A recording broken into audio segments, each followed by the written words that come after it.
ನನ್ನ ತಂದೆ ಬಗ್ಗೆ ಒಂಚೂರು ಹೇಳ್ಬೇಕು. ನನ್ನ ತಂದೆಗೆ 80 ವರ್ಷ ತುಂಬಿ ಸ್ವಲ್ಪ ದಿವಸ ಆಗಿರ್ಬೇಕು. ಅವರೊಂದು ಅಪೇಕ್ಷೆ ಹೇಳಿದ್ರು. ನಮ್ಗೆಲ್ಲ ಆಶ್ಚರ್ಯ, ಗಾಬರಿ ಎಲ್ಲ ಆಯ್ತು. ಅಲ್ಲಪ್ಪ, ನಾನೊಂದು ಸ್ಕೂಟರ್ ತಗೋಬೇಕು ಅಂತ ಮಾಡಿದ್ದೇನೆ ಅಂತ ನಮ್ಮ ತಂದೆ. ಸ್ಕೂಟರ್ ಯಾಕೆ, ಕಾರ್ ಇದೆಯಲ್ಲ ಅಂತ ಕೇಳಿದ್ವಿ ನಾವು. ನೋಡು, ನಮ್ಗೆ ಸಾಯಂಕಾಲ ದೇವಸ್ಥಾನಕ್ಕೆ ಹೋಗಿ ಬರೋದಕ್ಕೆ ಮತ್ತೆ ಯಾರ ಮನೆಗಾದ್ರೂ ಹೋಗಿ ಬರೋದಕ್ಕೆ ಅನುಕೂಲ ಆಗುತ್ತೆ. ನಾ ಸ್ವತಂತ್ರವಾಗಿ ಇರ್ಬೇಕಪ್ಪ. ಕಾರ್ ಡ್ರೈವರು ಬರೋದು ನನಗೋಸ್ಕರ ಕಾಯ್ಕೊಂಡಿರೋದು ಹೊರಗಡೆ ನನಗಿಷ್ಟ ಇಲ್ಲ ಅಂದ್ರು. ಅವ್ರು ತೀರ್ಮಾನ ಮಾಡೇ ಬಿಟ್ಟಿದ್ರು. ಆದ್ರೆ ಆ ವಯಸ್ಸಿಗೆ ಸ್ಕೂಟರ್ ತಗೋಬೇಕು ಅಂದ್ರೆ ಕಷ್ಟ, ಕೊಡ್ಸಲ್ಲ, ಪರ್ಮಿಷನ್ ಕೊಡಲ್ಲ.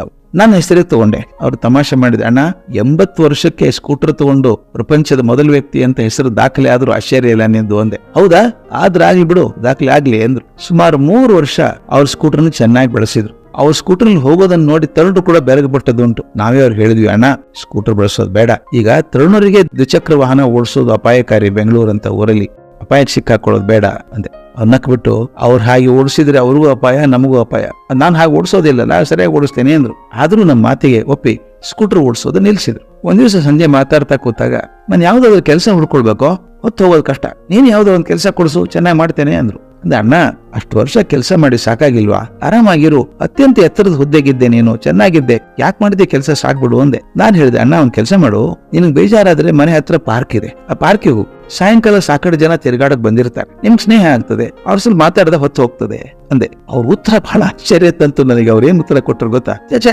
ಅಲ್ಲೇನ್ ಹೋಗೋದು, ಅಲ್ಲಿ ಬರೀ ಒಂದು 50-60 ವರ್ಷ ಮುದುಕರು ಬಂದಿರ್ತಾರೆ, ಕೆಲವರು ಪೆನ್ಷನ್ ಆದವ್ರು ಬಂದಿರ್ತಾರೆ, ಅಲ್ಲಿ ಕಟ್ಟೆ ಮೇಲೆ ಕೂತ್ ಖಾಲಿ ಹರಟೆ ಹೊಡಿತಾರೆ, ಕೆಲ್ಸಕ್ಕೆ ಬರಲಾರ್ದು ಹರಟೆ, ನನಗೇನ್ ಕೆಲಸ ಅವ್ರ ಜೊತೆಗೆ ಅಂದ್ರು. ನಮ್ಗೆಲ್ಲ ಭಾರಿ ನಗು ಬಂತು. ಇವರಿಗೆ 84 ವರ್ಷ ವಯಸ್ಸು, 60 ವರ್ಷದವ್ರನ್ನ ಮುದುಕರು ಅಂತ ಕರೀತಾರೆ. ತಮಗೆ ಅವ್ರಿಗಿಂತ ಹೆಚ್ಚು ವಯಸ್ಸಾಗಿದೆ ಅಂತ ಕಲ್ಪನೆನೇ ಬರಲಿಲ್ಲ ಅವ್ರಿಗೆ. ಆಗ ತಕ್ಷಣ ಅನಿಸ್ತು ನನಗೆ, ವಯಸ್ಸು ದೇಹಕ್ಕಾಗ್ತದೆ, ಮನಸ್ಸಿಗಲ್ಲ.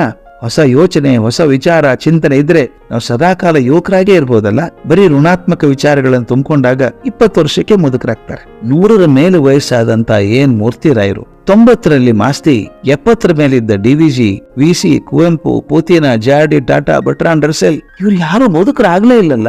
ನನಗೆ ಆಶ್ಚರ್ಯ ಅನ್ಸಲ್ವಾ? ಮುದುಕಲಾಗ್ಲೇ ಇಲ್ಲ, ನಾವು ತರುಣರಾಗೆ ಬದುಕಿ ಬೆಳಕು ತೋರಿಸಿದ್ರು. ಅದರಿಂದ ನಾವೆಷ್ಟೋ ಜನ ಅಂತಾರೆ, ನಮ್ಗೆ ವಯಸ್ಸಾಯ್ತಪ್ಪ, ಏನ ಹಿಂಗಿರ್ಬೇಕು ಅಲ್ಲ. ಅದು ವಯಸ್ಸಾಗದು ಚಿಂತೆ ಪಡಬಾರ್ದು. ಬೇಡ ಅಂದ್ರೂ ವಯಸ್ಸಾಗತ್ತೆ ಅಲ್ವಾ? ಮನಸ್ಸಿಗೆ ವಯಸ್ಸಾಗದೆ ಇದ್ರೆ ಸಾಕು, ಸಂತೋಷವಾಗಿರ್ಬೇಕು, ಖುಷಿಯಾಗಿರ್ಬೇಕು, ಇರುವಷ್ಟು ದಿವಸ ಸಂತೋಷವಾಗಿ ಬದುಕಬೇಕು ಅಲ್ವಾ? ಕೊರಕೊಂಡು ಬದುಕೋದು ಬದುಕಾದೆ ಎಲ್ಲಾದ್ರೂ. ಅದರಿಂದ ವಯಸ್ಸಾಯ್ತು ಅಂತ ತಲೆ ಕೆಡಿಸ್ಕೊಳ್ಳೋದು ಬೇಡ.